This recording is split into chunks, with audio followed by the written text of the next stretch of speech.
Hi, and welcome to White Sands Today. I'm Specialist John Hansen.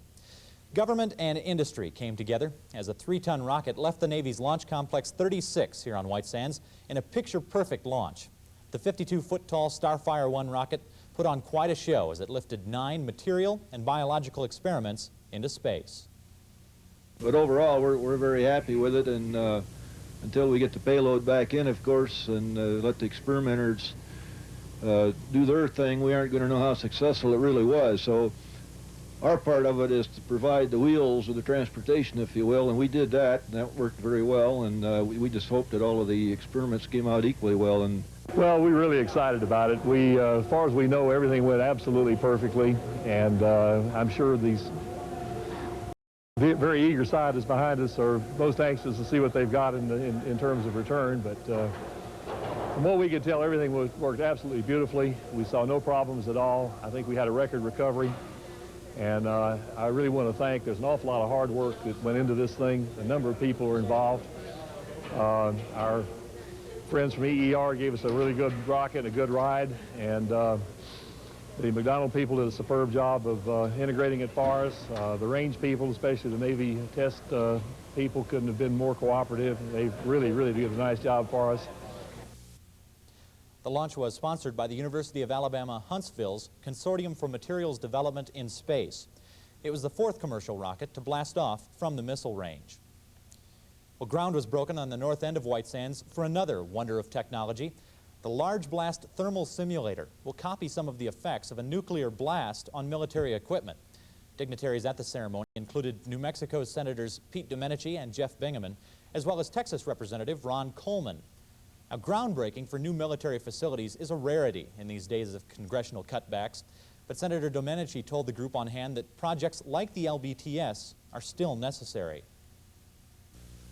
I'm hopeful that it just won't be lip service, that Congress will truly believe and follow the admonition of almost every defense leader and every defense historian that we certainly should not reduce our research and development.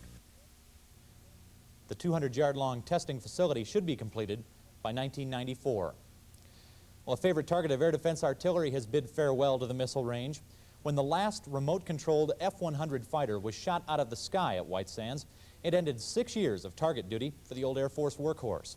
During its tenure, the F-100, or Hun as it's known, played victim to many various missile systems, including the Patriot and Stinger. Detachment 1 of the 475th Weapons Evaluation Group flew the Hun out of Holloman Air Force Base. They'll replace it with the F-106.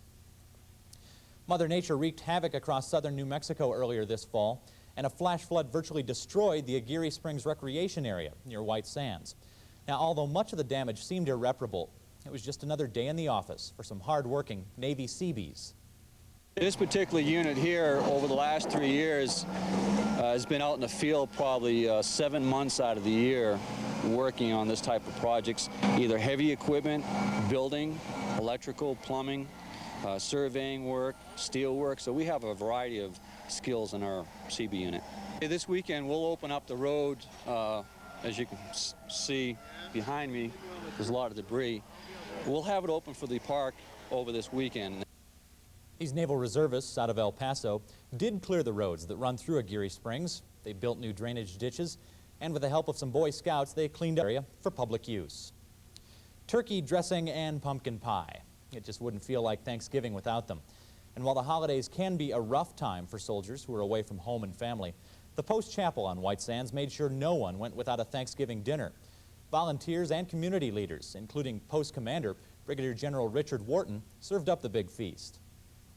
I volunteered basically because I wanted to help the soldiers so they would have a nice Thanksgiving. It makes me feel good. And that's me. I wanted to give them a nice Thanksgiving too. It's the least we can do. You know, some of us are away from home for the very first time, and it gives them a touch of nostalgia. You know, at home is very thoughtful. Many of the Thanksgiving leftovers went to help out the Las Cruces Gospel Mission. The chapel also plans to feed all the White Sands troops who have to work on Christmas Eve. And that's a look at White Sands today. Hope you enjoyed it. On behalf of the Commanding General of White Sands Missile Range, Brigadier General Richard Wharton, take care. See you next week.